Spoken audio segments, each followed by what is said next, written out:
I am James Camarusa of BSECE 3A2, and this is my output video for ECE 28 Laboratory Activity 8 demonstrating the function of the 74151 multiplexer and 74138 demultiplexer.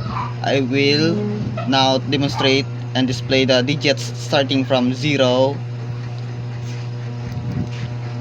0, 1, 2,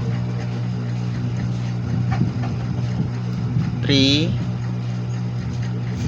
4, 5, 6, 7, 8, 9. Thank you.